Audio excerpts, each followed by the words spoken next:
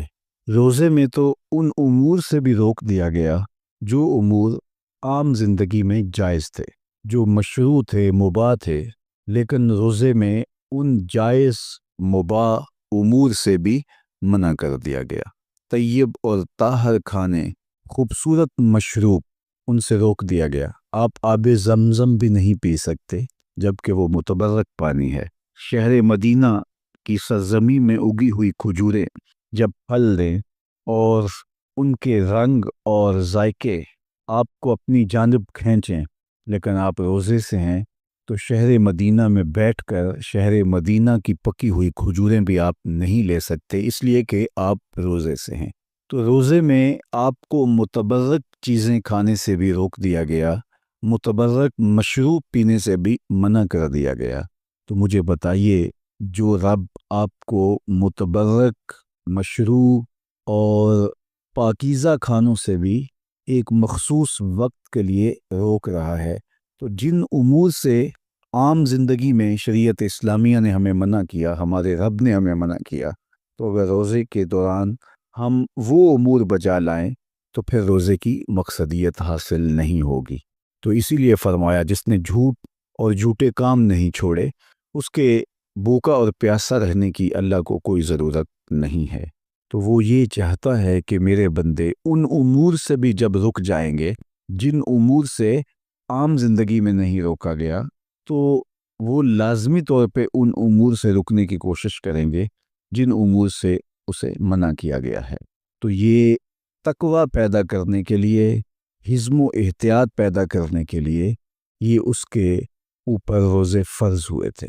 آپ یہ خیال کر سکتے ہیں کہ بھوک اور پیاس کاٹنے سے کیا تقوی کا حصول ممکن ہے، جو کہ مقصد ہے روزے کا۔ ارشاد فرمایا، تمہارے اوپر روزے فرض کیے گئے ہیں جس طرح تم سے پہلوں پہ فرض کیے گئے۔ کیوں؟ لعلکم تتقون، تاکہ تمہیں تقوی نصیب ہو، اتقاء کی دولت ملے، تم اللہ تعالیٰ سے ڈرنے والے ہو جاؤ۔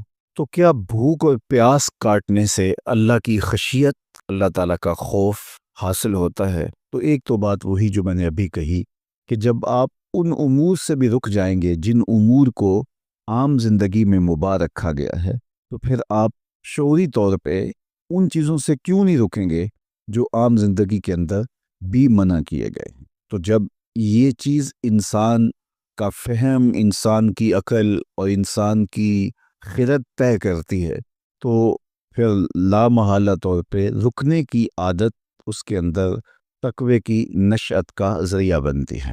آپ نے عمومی طور پہ دیکھا ہوگا کہ رمضان المبارک کا ماہ نور جب اختتام کو پہنچتا ہے اور عید کے دن ہمارے سامنے عید کے 2-4 دن بھی یہ مشق رہتی ہے، اچانک کوئی مشروب آیا اور پینے لگے تو رک گئے، وہ کہیں ہمارا روزہ تو نہیں، لیکن پھر خیال آتا نہیں ہم روزے تو نہیں ہیں، آج تو عید کا دن ہے، تو ہم پی لیتے ہیں۔ چونکہ پورا مہینہ دن بھر ہم مشروبات سے رکے رہے اور آج بھی دن کے اجالے میں ہمیں پانی دیا گیا تو ایک دم ہمیں جھجک پیدا ہوئی، لیکن پھر ہمیں یاد آیا کہ اب روزے بیت گئے ہیں اور میں روزے سے نہیں ہوں۔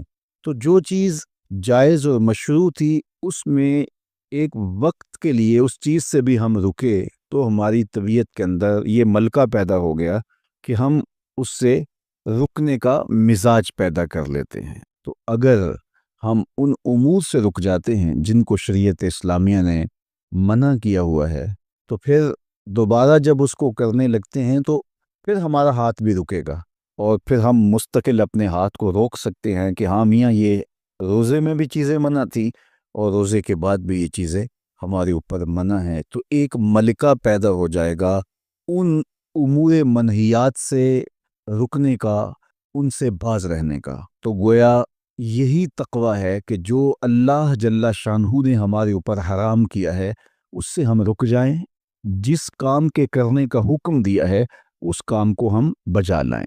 کسی نے تقوی کی یہ تعریف کی، اور کتنی خوبصورت تعریف کی، کہ جہاں تمہارا رب تمہیں دیکھنا چاہتا ہے تم وہاں پائے جاؤ، اور جہاں تمہارا رب تمہیں نہیں دیکھنا چاہتا وہاں تم نہ پائے جاؤ۔ تو یہ تقوی ہے۔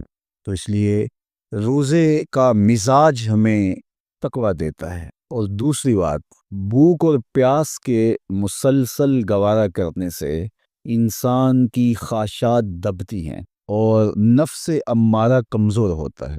ہمارے دو دشمن ہیں جو ہمیں جادہ مستقیم سے بھٹکانے کے لیے دن رات کوشاں ہیں، ایک نفس اور دوسرا شیطان۔ شیطان ہمیں راہ حق سے بہکانے میں لگا رہتا ہے، لیکن شیطان جب خود شیطان بنا تو اس وقت کوئی دوسرا شیطان نہیں تھا جس نے اس کو شیطان بنایا، بلکہ وہ نفس تھا جس نے شیطان کو شیطان بنایا۔ اس نے سر اٹھا کے کہا انا خیر منہ، میں بہتر ہوں، خلقتنی من نار و خلقتہ من طین، مالک تو نے اس کو مٹی سے بنایا اور مجھے آگ سے بنایا، آگ افضل ہے، مٹی مفضول ہے، افضل مفضول کو کیسے سجدہ کرے؟ تو میں تو سجدہ نہیں کرتا۔ باقاعدہ ایک دلیل لے کے نفس کھڑا ہو گیا، اس نے ایک حجت تراش لی اور کہا کہ نہیں، میں اس تیرے شاہکار کو سجدہ نہیں کروں گا، جبکہ حکم اس کا تھا جو اس شاہکار کو بنانے والا تھا، حکم اس کا تھا جس نے اس کے وجود کو پیدا کیا تھا۔ لیکن اس دلیل پر اس کے نفس کو تسکین پہنچی اور اس نے کہا کہ میں بہتر ہوں اور میں اس کو سجدہ نہیں کروں گا۔ اللہ تعالیٰ نے راندہ درگاہ کر دیا، تو اس نے اللہ کے حضور قسم کی کہ مجھے تیری عزت کی قسم، میں تیرے بندوں کو تیرے تک نہیں پہنچنے دوں گا، ان کے چاروں طرف سے ان پر حملہ آور ہوں گا اور ان کو راہ مستقیم سے ہٹا دوں گا۔ تو نفس وہ بڑا دشمن ہے جو شیطان کو شیطان بنانے والا ہے۔ اب ہمارے یہ دو دشمن مستقل ہمارے ساتھ جڑے ہوئے ہیں اور ہمیں جادہ حق سے، راہ مستقیم سے ہٹانے کے لیے کوشاں رہتے ہیں۔ ماہ صیام میں کیا ہوتا ہے؟ جس طرح کہ آپ نے ابھی حضور علیہ السلام کی مبارک حدیث کا مفہوم سنا کہ جب ماہ صیام آتا ہے تو جنت کے دروازے کھول دیے جاتے ہیں، جہنم کے در بند کر دیے جاتے ہیں اور شیاطین جکڑ دیے جاتے ہیں، وسلسلۃ الشیاطین، تو شیاطین جکڑ دیے جاتے ہیں۔ تو ہمارے دو دشمن تھے، نفس اور شیطان، شیاطین جکڑ دیے گئے۔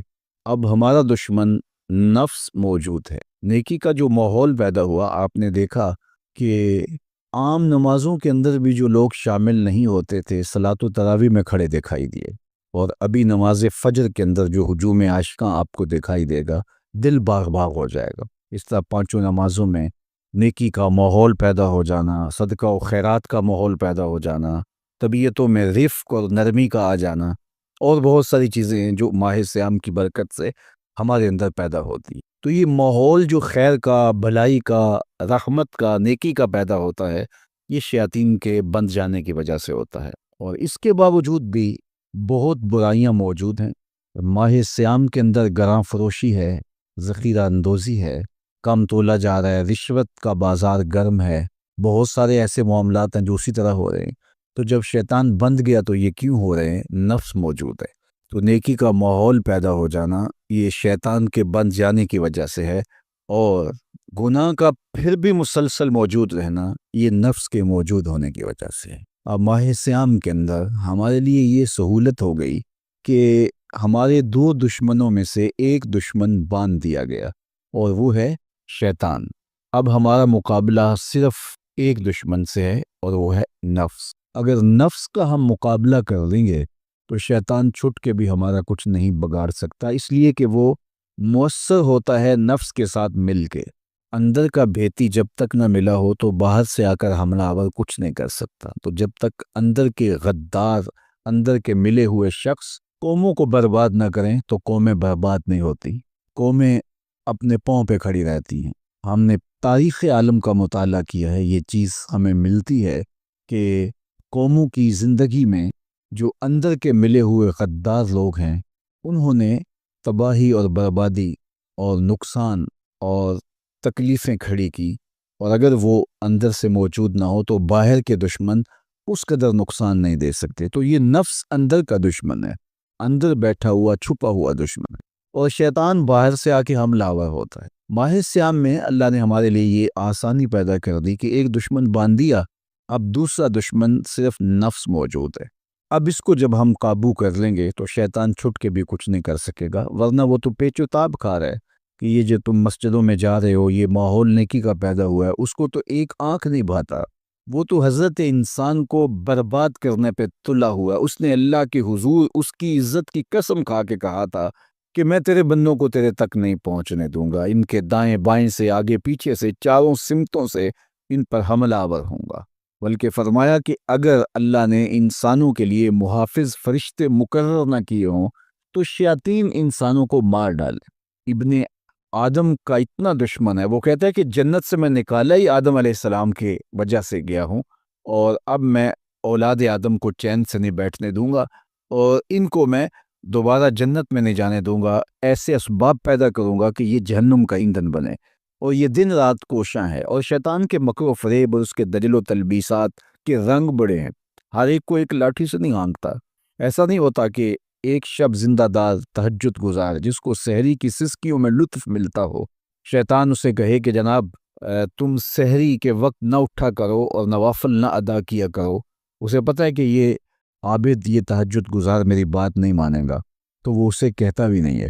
اسے کہتا ہے تم ضرور تہجد پڑھو، لیکن وہ بتا دیا کرو کہ میں تہجد گزار ہوں، میں سحری کے وقت اٹھنے کا مزاج رکھتا ہوں، تو وہ اسے ریا میں مبتلا کرے گا۔ ایک شخص جس کی طبع میں فیاضی گندی ہے، سخاوت اس کے وجود میں شامل ہے، اس کی مٹی اور خمیر میں رکھی گئی ہے، اب شیطان اس کو کہے کہ تو بخل کر، تو وہ کبھی بھی شیطان کے کہنے سے بخل پر آمادہ نہیں ہوگا، تو شیطان اس کو یہ ضامت دیتا بھی نہیں، اس کو فضول خرچی کی طرف آمادہ کرے گا۔ ایک شاعر جس کی طبع میں لطافت ہے، نرمی ہے، رفق ہے، وہ شاخ سے ٹوٹتے ہوئے پھول کو بھی گوارا نہیں کر سکتا، تو شیطان اس کو کہے کہ تم کسی انسان کو قتل کر دو، تو کیا ایک شاعر سے ممکن ہے کہ وہ کسی کی گردن کاٹ دے؟ وہ تو شاخ سے پھول جب توڑ نہ سکے، کیا کہا تھا کہ قتل کے حادثے سے کم نہیں شاخ سے گل کا جدا ہونا۔